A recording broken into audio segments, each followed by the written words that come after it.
So good day mga kapugad nating mga popsicles dyan. Welcome back sa channel at sa ating Dragon Nest M Classic Series ulit mga popsi. Ngayon pag-uusapan natin kung paano makakatipid sa mga upgrade materials habang tinatapos natin ang mga events, dailies at mga weekly requirements sa Dragon Nest M Classic. Saktong-sakto, kakapasok lang ng bagong event ngayon. So, kasi aminin na natin, medyo masakit sa in-game na bulsa ang mga events at aksaya talaga sa mga upgrade materials din. Lalo na kung free-to-play ka lang. No? Pero don't worry mga papsi or mga kapugad, no? May mga smart ways para makapag-progress ka nang hindi nauubos lahat ng resources mo at makakapagtipid ka ng up to 80% ng gold mo at ng mga resources mo.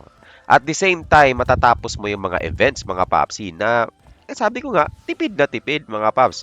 So, nasa inyo kung gagayahin nyo itong mga diskarte na to, mga paps. No? So, ito ang ginagawa ko actually every time may event, mga paps. At gusto kong i-share sa inyo to, lalo na sa mga F2Ping tulad ko, no?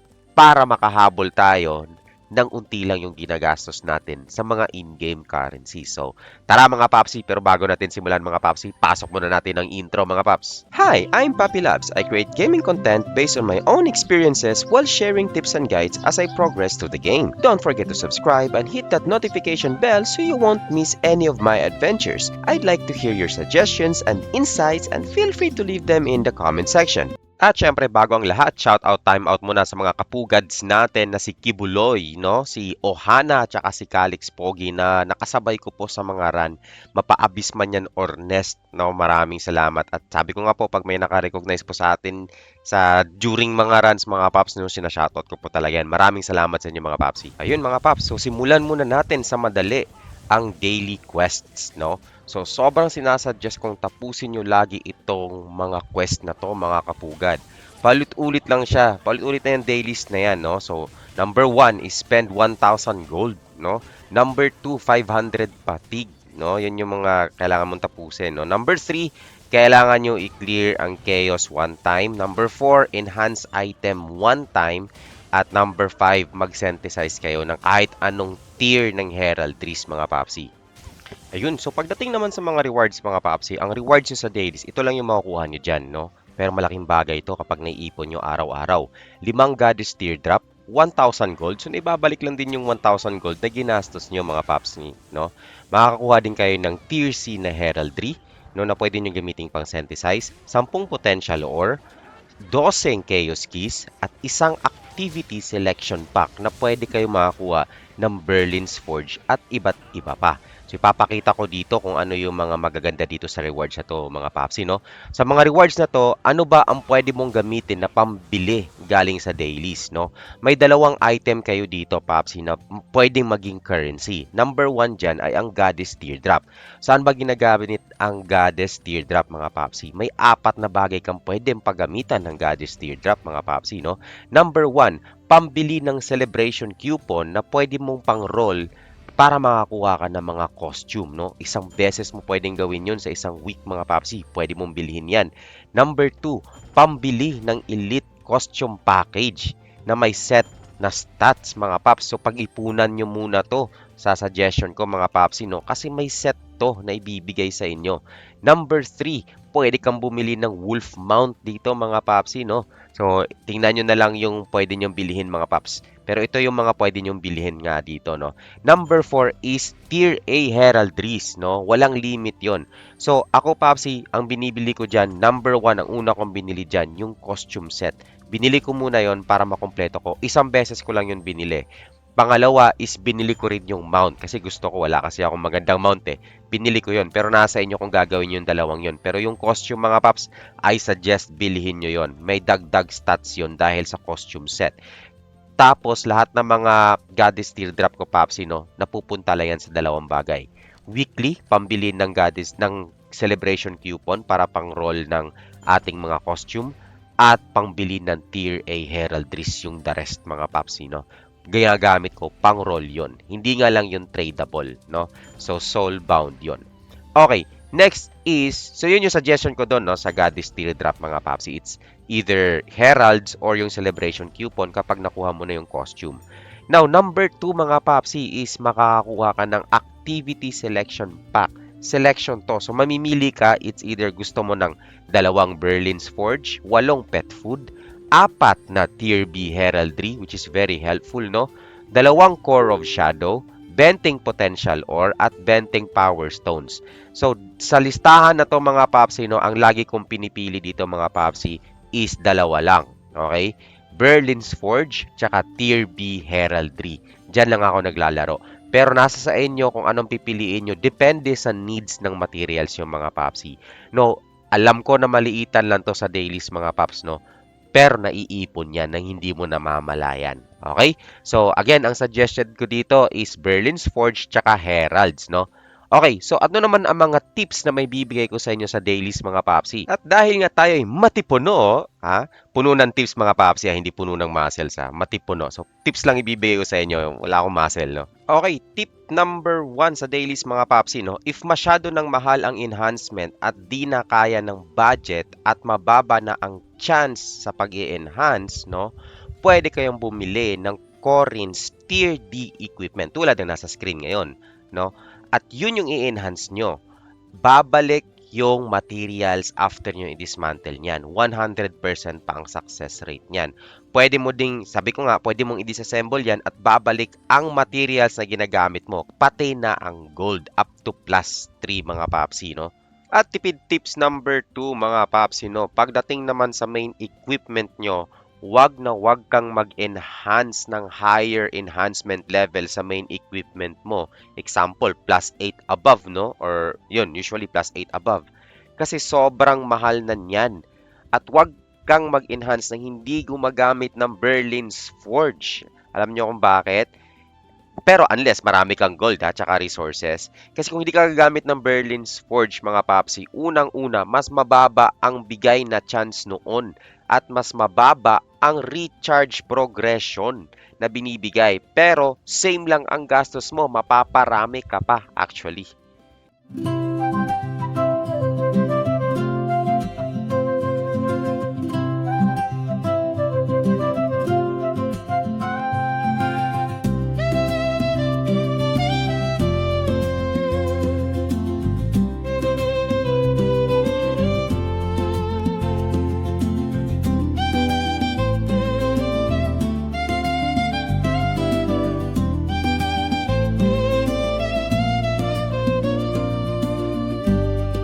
So, yun yung mga tipid tips natin, mga popsicles or mga kapugad no, sa ating mga dailies.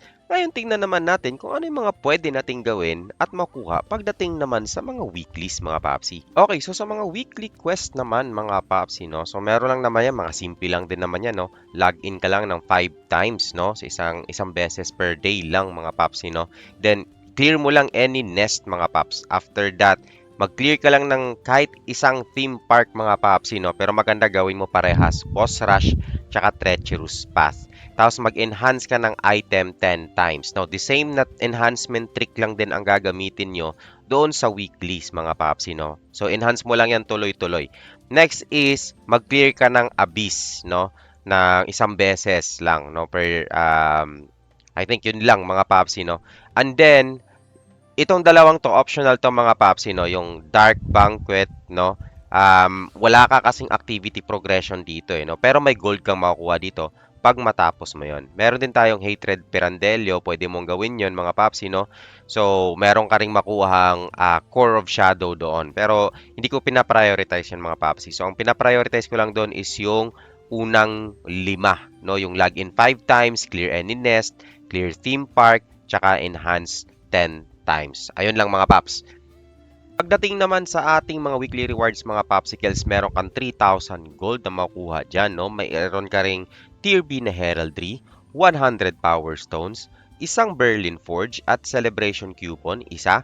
Meron ka ring Pakulta Weapon and Armor Crystals na importante to lalo na kung may SDN ka at gusto mo magkaroon ng specific na suffix sa SDN mo. Kailangan mong makuha to mga papsi kasi requirement yan. So, bali isang weapon crystal sa isang linggo ang makukuha mo at isang armor crystal. Gagamitin mo itong mga papsi para mag-add ka ng specific suffix sa mga SDN gears mo, which is sobrang ganda nun mga papsi.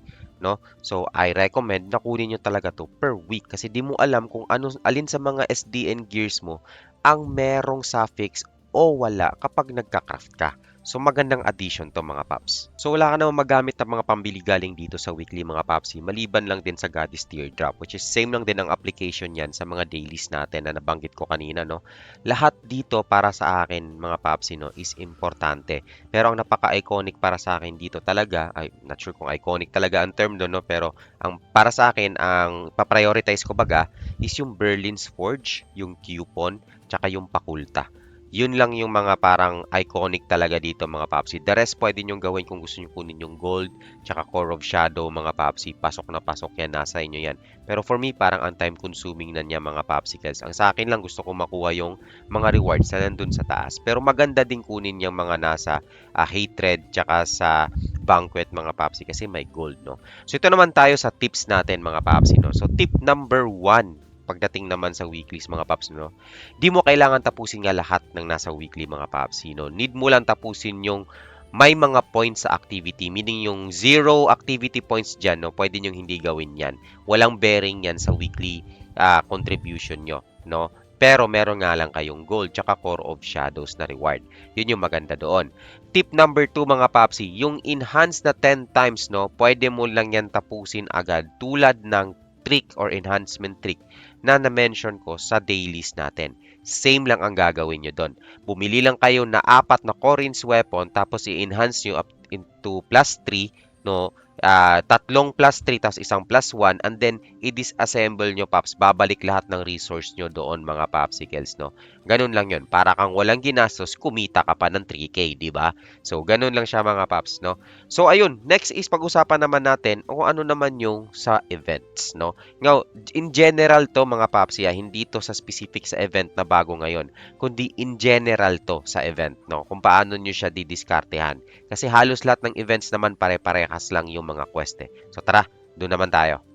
Okay mga popsicles, so pagdating naman sa event mga popsi, no, most cases, ang mga event tulad nito may bago tayong event, no. So, hindi ko to tatalakayin pa isa-isa mga popsi, no, kasi per event naman kasi iba-iba. Ang pag-uusapan lang talaga natin dito is yung mga quest sa event, no. So, kada event iba-iba kasi yung currency. Pag sinasabing currency tulad nito, no, may mga binebenta sila. Okay? So, ang ginagamit dito is shopping coin, no? So, gawin mo lang yung event, may makukuha kang shopping coins, no? Pero, ang pag-uusapan natin dito is paano natin ito kukumpletuhin ng makakamura tayo at hindi mapapamura, you know? Ayun, so, tipid tricks nga to eh. Okay, so sa usual na event mga popsicles, no, lalo na kung F2P ka, most na events naman may F2P part dito talaga. Meron ding spender na part. So ang F2P part dito is usually umiikot lang yan sa inject potential 50 times hanggang 200 times. Okay. So, iniisip nyo pa lang, ang mahal niyan mga papsi, no? So, ganito ang trick lang dyan pagdating sa potential injection. Nabanggit ko na actually ito, mga papsi, sa iba kong mga videos, mga paps, no? So, paano ba siya gagawin? No, sa usual na pag inject ng potential, mga papsi, dito tayo sa ating accessories, mga paps, no? Pag mag inject tayo ng potential, gagastos ka ng 500 gold at 5 potential ore, mga papsi. Now, para makamit nyo yung o matapos yung 200 potential injection, kailangan mong gumastos ng 100,000 gold at 1,000 potential ore. Okay? Now, what if sasabihin ko sa inyo na kaya nyong tapusin yung event ng potential injection sa halagang 20,000 gold lang at 200 potential ore? At the same time, mababalik pa yung part ng mga ginamit nyo doon pabalik sa'yo after mo i-disassemble yung item. Okay, so ganun ang ginagawa ko mga paps.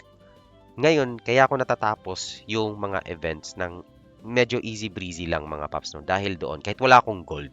Okay, kasi problema ko talaga ang gold. By the way, itong costume ni Papi Labs mga paps, no, is sa mga event ko lang talaga. Never akong gumastos dito sa account na to. Puro event lang galing yan mga paps, no. So, pinaplano ko lang talaga kung ano yung mga dapat kong bilhin dito. Kung napansin nyo, nakumpleto ko na yung ating itong dark set natin, itong Demon Lord set natin mga paps, no. So, mula pa dati talaga is parang pinag-ipunan ko na siya. Ganun din yung wings natin. Ayan. So, ano ba yung sinasabi ko doon sa potential mga paps, no? So, usually, kapag nag-a-add tayo ng potential, sabi ko nga, kapag 200 times ka magpo-potential, Papsi, around 100,000 gold ang gagastusin mo, tapos 1,000 na potential, no? Pero, ang trick dito, Papsi, no, para lang matapos mo itong event na 200 injection sa potential, mga Paps, no, gumamit ka lang ng Tier B na equipment. Bakit? Kasi sa Tier B na equipment, mga Papsi, 100 gold lang ang gagastusin mo at isang potential ore. So, bibigyan natin to ng unting math, no, para meron kayong idea.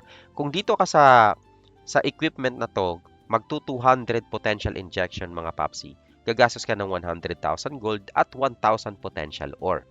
Ngayon, kapag dito ka mag-i-inject, mga Papsi, no, gagastos ka lang ng 20,000 gold at 200 potential ore. At ang good news pa doon, kapag dinismantle mo 'tong mga Paps, no, so meron kang 20 to 30% na return doon sa mga materials. Ang gold na yon. So, mas makakatipid ka pa kung ang habol mo lang is matapos mo yung event, ha, na mabilisan. At kung nagtitipid ka sa gold. Again, kaya nga ginawa natin tong video na to para tipid tips, no, ng mga F2Ps, no, tulad ko. So, ito kasing ginagawa ko, mga Paps, no. So, malaking tulong to sa atin. Ngayon, kung ikaw naman ay bulahan at marami kang ginto, marami ka ring mga potential ores, mga Papsi, no, instead of dito mo gawin, I suggest sa mga ganito mo na siya gawin. Kahit mahal.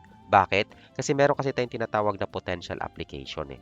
Okay? So, pag umabot kasi ng 201 itong ating potential application, mga Papsi, automatic yan, may guaranteed na yung base attribute bonus mo is 50%. So, anong ibig kong sabihin? Tulad nito, Paps. 50%. So, ibig sabihin, mas marami kang stats. So, ayan. Medyo pangit nga lang, pero okay na. Pero 50%. So, ano ba ibig sabihin pag may 50% attribute bonus ka? Okay, isisingit ko na lang din to. Kung nakikita nyo, meron kang attribute bonus dito, mga Papsi. Defense 539, Magic 479, di ba? Kapag may 50% ka na bonus, pagpupunta ka dito, meron kang additional na 50% nung value na nandun sa taas. Meron kanyan nito sa baba. So, ang laki niyan. No? Yan yung nagpapataas ng stats nyo talaga, mga Paps. Potentials. Okay? So, ayun. So, ano ba ang magandang trick dito para ma-hit mo? Ito ang gamitin mo.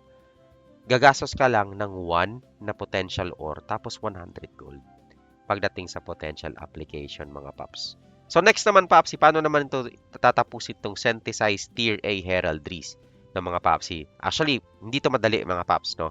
Pero, merong paraan dito, mga Papsi, no? Pero as a new player, Papsi, baka mahirapan kayo dito. So, ano bang sinasabi ko dito na isang easy way? May tinatawag tayong kill score, di ba? Ito. Ayan. So, per character nyo, mga Paps, no, is kapag nakatapos kayo ng nest, may score na bibigay sa inyo. Makakakuha kayo nitong Tier B heraldry. 80 yan, Paps. So, 80. Ang dami niyan. Ewan ko lang, di ka makakuha ng Tier A dyan.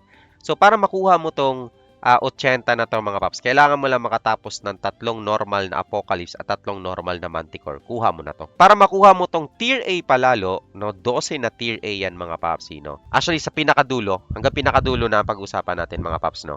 Para makuha mo lahat yan. Para matapos mo yung 240 mo na kill score. Ang pinakamadali, no, 3 Apocalypse na normal, 3 Manticore na normal, tsaka 3 Manticore na Hell. Yung event na magsisynthesize ka ng Tier A, mostly matatapos mo yon. Mas matindi pa, Papsi, kung sa alt character mo nakakapag-run pa ng 3 Apocalypse na normal, 3 Manticore na normal, tapos isang Hell na Manticore. Tapos yan, Paps, makukuha mo to hanggang Tier A na heraldry.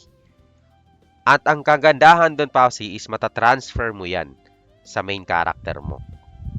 So, kung meron kang 4 na character na gumagawa ng mga ganun, Papsi, or natatapos yung Manticore Hell, hanggang Manticore Hell lang, no? Manticore Normal, Apocalypse Normal, Manticore Hell, no? Sobrang dami mong heraldries, no? Pero ako malas-malas kasi ako, Paps, kahit nakukuha ko yung mga yan, hindi ako nakakuha ng Tier S. So, kapag nakakuha ako ng mga Tier A na mga heraldries, Paps, hindi ko agad yun sinisynthesize. Inaantay ko mag-reset yung event bago ako mag-synthesize. Kasi alam kong lalabas ulit tong synthesize Tier A heraldry. Hindi to madali, eh. Para alam ko na, pag nag-reset na yung nung event, doon na ako mag-synthesize ng Tier A.